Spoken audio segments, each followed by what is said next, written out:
पहाटेची सकाळ होती. गावी पोहोचलो आणि रात्री आणि पालखीबाईला, बाळाला आणि अनुग्रहला घरी ठेवलं. माझी आई, एक मावशी, एक मामा घेऊन मी दुसऱ्या ठिकाणी चाललो होतो. ऍक्च्युली मला जायला नाही पाहिजे, कारण ते माझं काम नाही. ते हिंदू प्रोग्राम होता, जायला माहित नाही. दुसरी गोष्ट माहीत होती आणि म्हणून मी जोरानं घाईला चाललो होतो. थोडा गावाच्या बाहेर आलो आणि पाहिलं तर गाडीचं टायर पंक्चर आहे. मग जुनं टायर होतं ते काढलं आणि गाडीला लावलं. पंक्चर टायर आतमध्ये ठेवून दिलं. एक 2-3 किलोमीटर गेलो असेल. सुपा नावाचा एक घाट आहे, त्या घाटामध्ये असा टर्न आहे. त्या टर्निंगला टायर फाटलं, गाडी गोल गोल फिरली. सगळे बाजूला जे लोक होते आणि गाड्या थांबवल्या आणि ते सगळे आले. कदाचित आज मी तुमच्या समोर नसतोच, असा दिवस होता. ते ही ड्रायव्हर साईडचं पुढचं टायर फाटलं. जे गाडी चालवतात त्यांना माहित आहे किती कठीण तो प्रसंग आहे.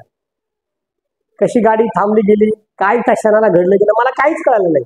पण मी फक्त देवाला धन्यवाद करतो की मी तुमच्या समोर आहे.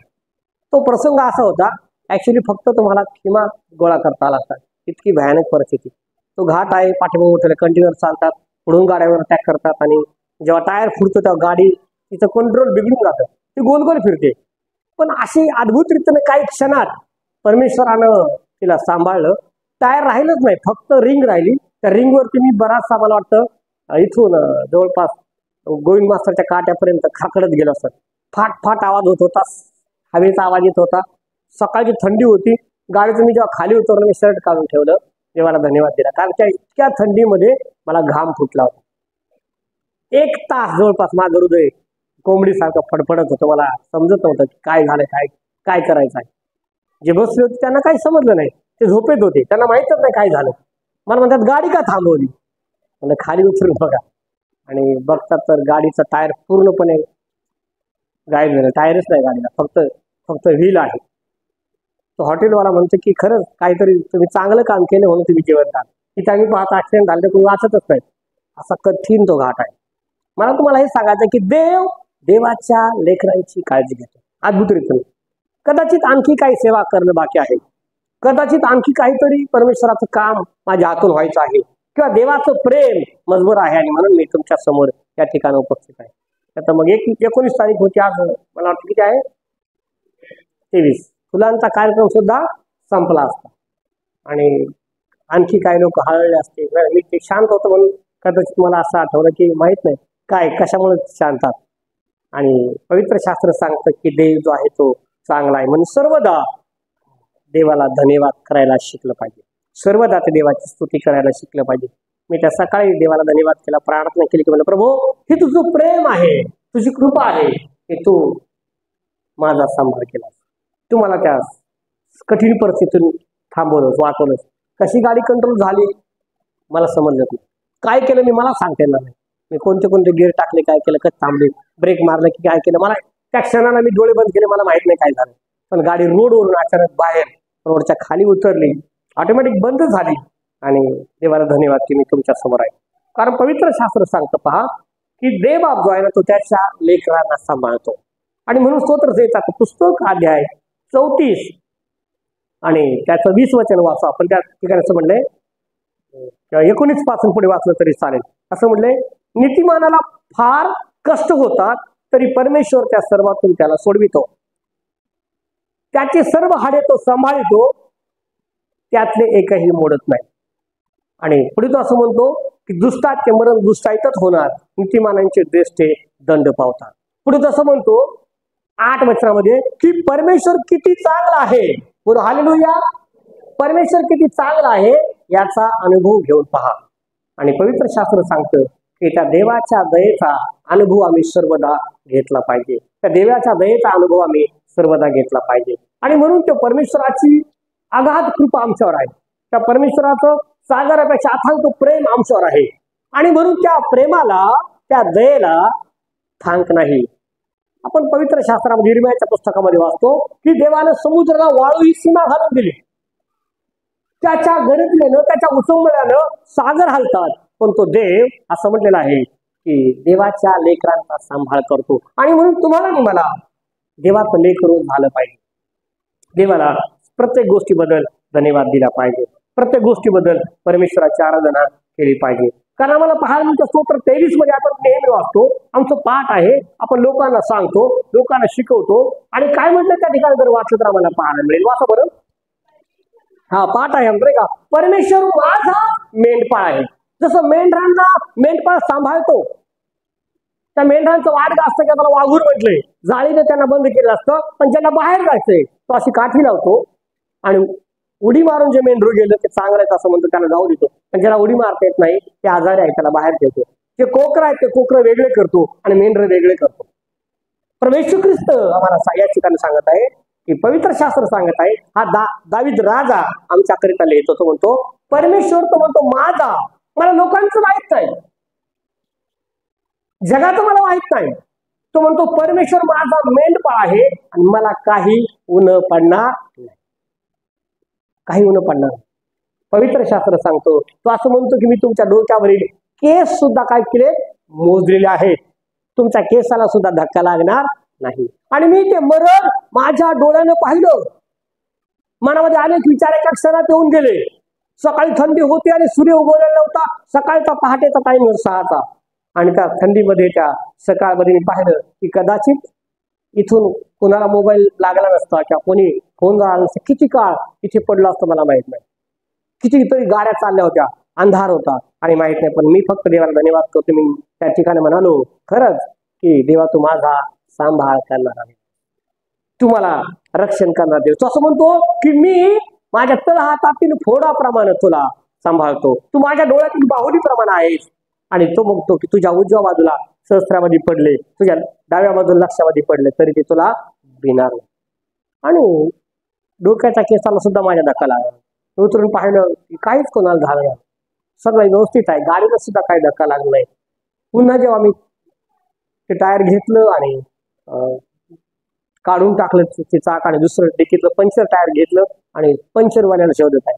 सकाळी थंडी, उचललं, सगळे माझे हात काय झाले होते, थंडीमध्ये शर्ट काढून पण मला घाम फुटला, एकदम घामानं भरून गेलोय. तर टायर घेऊन मी परत लांब 1 किलोमीटर 2 किलोमीटर पर्यंत शोधत गेलो पंक्चरवाल्याला. तो म्हणतो थांबा, आता नाही, 10 वाजता उघडेल. मी त्याला म्हणा, अरे मला दुसरीकडे कार्यक्रमाला जायचं आहे, प्लीज जरा उघडा, माझ्या गाडीचं टायर फाटलं. तर मला मी बनवून देईल पण मी तिकडे फिट करायला येणार, तुम्ही तुमचं ते घेऊन जा. पण त्याने काय केलं, फक्त पंक्चर बनवून दिलं, परत ते भरलेलं हवेने जड टायर घेतलं, उचललं, गाडीजवळ आलं, पुन्हा ते टायर फिट केलं आणि पुढच्या प्रवासाला निघून गेलो. मला काय सांगायचं आहे की परमेश्वर त्याच्या लेकरांचा सांभाळ करतो.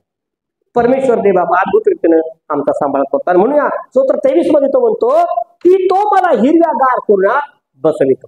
देव जो आहे ना, तर आमची अद्भुत काळजी आहे. तो कधीच आम्हाला निराश सोडत नाही. आम्हाला असं वाटतं की मी एकटा आहे, मला कोण सहाय्य करेल, मला कोण मदत करेल. तो म्हणतो मी आपली दृष्टी पर्वताकडे लावतो, मला कोठून सहाय्य येईल. पण प्रभू परमेश्वर असं म्हणतो, मी सहाय्य करणारा देव आहे, मी तुम्हाला सांभाळणारा देव आहे. मी तुम्हाला सांगतो की खरं त्या देवानं अद्भुत रीतीनं आमचा सांभाळ केला. तो आणखी असं म्हणतो की तो माझा जीव ताजा तवाना करीतो, तो आपल्या नामासाठी मला नीती मार्गाने चालवतो.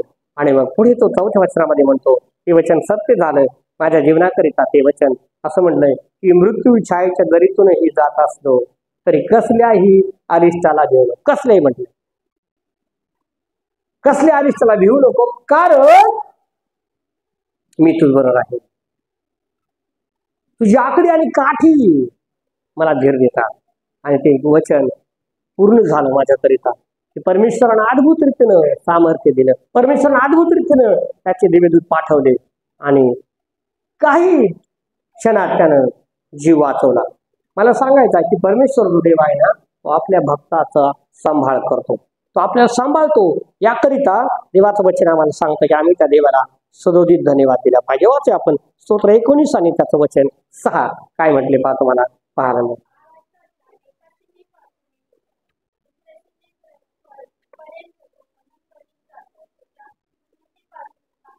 हा पहा, परमेश्वरापासून काही सुटत नाही, त्याला सर्व काही ठाऊक आहे. तो ह्या सीमेपासून त्या सीमेपर्यंत भ्रमण करीत जातो. 20 अध्यायाच्या 6 मध्ये सुद्धा काय म्हटले वाचा, पहा काय म्हटले, परमेश्वर आपल्या अभिषिक्ताला तारितो, हे मला आता कळलं. हा स्तोत्र करता काय म्हणतो की परमेश्वर जो आहे ना, ज्याच्यावर त्याचा अभिषेक झालाय त्याला काय करतो, तारतो. हे आता मला कळलं. परमेश्वर आमच्या बरोबर आहे, लक्षात ठेवा. आणि कधीही संकटाला घाबरू नका. सर्वदा परिस्थिती काही असू द्या, देवाला धन्यवाद करायला द्या. काही घडू द्या, भांडण होऊ द्या, आणखी काही गोष्टी घडू द्या, कोणी मरण होऊ द्या, काही होऊ द्या, आम्ही नाही आणू शकत. तो देव आहे, तो परिस्थिती बदलणं आमचं काम आहे. त्या रविवार आहे तर आम्हाला देवाची उपासना करणं भाग आहे. कारण पवित्र शास्त्र सांगतं शब्दात दिवसाची आठवण ठेवून तो पवित्रपणे पाळ. तो भक्तीचा दिवस आहे. ती भक्ती आम्हाला काही कारणास्तव थांबवता येणार नाही. आणि म्हणून आम्ही सर्वदा असलं पाहिजे. पालखीबाई म्हणत होता की आज आपण थांबूया, गावी जाऊ, गावचं चर्च करू, सोमवारी जाऊ. मी म्हटलं नाही, मी सांगितलं नाही मला चर्चला गेलं पाहिजे. मी पुन्हा रात्रभर गाडी चालवली आणि सकाळी पोहोचलं आणि परत मी चर्च आलो. त्या म्हणलं की इतकी रिक्स तुम्ही घेताना म्हणून हे सगळे त्रास होत. म्हणलं नाही, तो क्षण, तो समय असतो, तो रोज रोज नसतो. देव आपल्या बरोबर आहे, आपल्याला काही होणार नाही, आपण सुखरूप जाऊ. आणि मला सांगायचं की मी आज पुन्हा तुमच्या समोर आहे. कारण तो काय म्हणतो, तो तुझ्या शत्रूच्या देखत तुझकडे काय करतो, ताट वाढ. आणि मग तो पुढे येतो, तो तुझ्या डोक्याला तेलाचा अभंग करीतो. तो म्हणतो की इतके आशीर्वाद मला परमेश्वराने दिले आहे, माझे पात्र काठोकाठ भरून वाहत आहे. खरोखर तो म्हणतो, मी खोटं सांगत नाही. तो काय म्हणतो, खरोखर माझ्या आयुष्याचे सर्व दिवस मला कल्याण व दया हे लाभतील आणि मी परमेश्वराच्या घरात चिरकाल राहील. देवाच्या घरामध्ये आम्ही राहणार आहोत. आणि म्हणून कशाची काळजी करायची नाही. परमेश्वराला सर्व गौरव आमच्या जीवनात दिला पाहिजे. परमेश्वराला सर्व महिमा दिला पाहिजे. तो असं म्हणतो, मी माझ्या अभिषिक्ताला सांभाळतो, त्याचं तारण करतो, त्याला सांभाळतो. देव आमच्या बरोबर आहे. एकदा काय झालं पहा, शमूएल हा देवाचा अभिषिक्त दास आहे. त्याला परमेश्वरानं सेवेकरिता पाचारण केलं. आपण वाचतो शमूएलच्या पुस्तकामध्ये, त्याला हाक मारली लहान बाळ असताना, शमूएला शमूएला. तू ऐकलेली याच्याकडे जातो, याच्या म्हणतो मी तुम्हाला हाक नाही मारली. पुढं तो मोठा संदेष्टा होतो, मोठा याजक होतो, सेवा करतो. तो शाऊलाला अभिषेक करतो, राजा करतो. एकदा काय होतं, शाऊलाला यायला उशीर होतो. शमूएलाला यायला काय होतो, उशीर होतो. शमूएल वेळेवर पोहोचत नाही. शाऊल राजा येतो आणि म्हणतो, हा असू द्या, आता काय गरज नाही पाळकाला यायची, आपण आपलं करून घेऊ. लोक म्हणतात काय नाही, पाळक नाही, आपण सुरू करू. सुरू करतात. हा काय करतो, त्या याजकाची वाट न पाहताच हा राजा आहे ना, हा सुरू करतो विधी. सगळे अर्पण अर्पून टाकतो देवाच्या विधीवरती, देवाला देऊन टाकतो, सगळं विधी पूर्ण करतो. मागून तो आपलं दावत पद याजक येतो आणि फक्त तो सगळं काम संपलंय. तो बरं राहतो, अरे काय केलंय तुम्ही लोकांनी, सगळं अर्पण. हा तो म्हणतो, तुम्ही आले नाही, आम्ही केलं तुम्हाला उशीर झाला म्हणून. परमेश्वराचं वचन येतं देवाच्या दासाकडे. तो सांगता राजाला, तो म्हणतो, मी तुला राजपदावरून झुगारून दिलाय. बोलो हालेलुया. देव काय सांगतो, मी तुला त्या गादीवरून काढून टाकलं. काय कारण आहे, फक्त याजकाचं काम येण्याच्या अगोदर तू उरकून घेतलं, भक्ती तो सुरू केली, तो संपवली. पवित्र शास्त्र सांगतं, तो राजा शमूएल म्हणतो की प्लीज सॉरी, लोकांना मंडळीला सांगू नको. लोकांना जर तू सांगशील तर माझं पंचनामे काय माझी इज्जत राहील. तो म्हणतो की आता तू काय कर, दाविदाला जाऊन अभिषेक. पवित्र शास्त्र सांगतं की आम्ही त्या देवाच्या सेवकाकरिता प्रार्थना केली पाहिजे. माझा विश्वास आहे की तुमची प्रार्थना आहे मंडळीसाठी, तुमची प्रार्थना आहे माझ्यासाठी, तुमची प्रार्थना आहे सेवेसाठी. आपण जी प्रार्थना करतो, मध्यस्थीची प्रार्थना करतो, आपल्या मंडळांसाठी प्रार्थना करतो, आपल्या लोकांसाठी प्रार्थना करतो, आपल्या सेवेसाठी प्रार्थना करतो. आणि त्या प्रार्थनेच प्रतिफळ आहे, त्या प्रार्थनेच विश्वास आहे, त्या प्रार्थनेच हे सामर्थ्य आहे की मी तुमच्या समोर आज जिवंत आहे.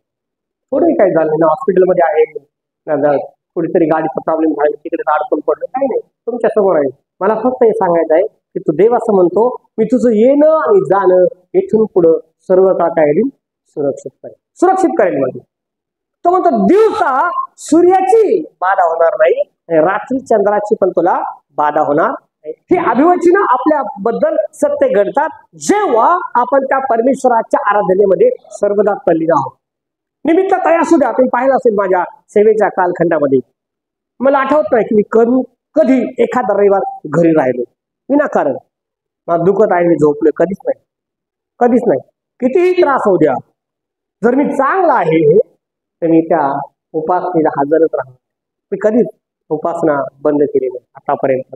ही परमेश्वराला धन्यवाद देण्याची गोष्ट आहे. मला आनंद वाटतो त्याबद्दल की देव ते सामर्थ्य पुरवतो. कुठेही राहू द्या, गावी जरी गेलो ना तरी चर्चला जाणार. शक्यतो रविवार सोडून मी कधीच गेलो नाही. तुम्ही पाहिलं, मी कोणी जर बघता आलं तर मी इथे बसून राहतो, पण मंडळी सोडून जात नाही. मला तेच सांगायचं आहे की देव अंतःकरण पाहतो, मनुष्य बाहेरील स्वरूप पाहतो. कोणत्या रंगाचा कोट घातलाय, कोणत्या रंगाचा शर्ट घातलाय, बाहेरील स्वरूप कसं आहे. आम्हाला जी गायचं आहे ना, लक्षात घ्या, नसू द्या, हरकत नाही. गिटारची तार फुटली हरकत नाही, माईक खराब झाला हरकत नाही, लाईट नाही हरकत नाही, काही वस्तू बिघडली हरकत नाही. पण परमेश्वरानं आम्हाला सजीव बनवलं. बोलो हालेलुया. आमच्या नागपुड्यांमध्ये श्वास आहे, आमच्या मुखामध्ये शब्द आहेत. आम्ही देवाला धन्यवाद दिलाच पाहिजे. हे लक्षात ठेवायचं की मी जे वाचत आहे ते प्रभूचं वचन आहे. बोलो हालेलुया. कोणासाठी वाचत आहे? प्रभू करिता. जे धन्यवाद देत आहे ते कोणासाठी करत आहे? देवा करिता.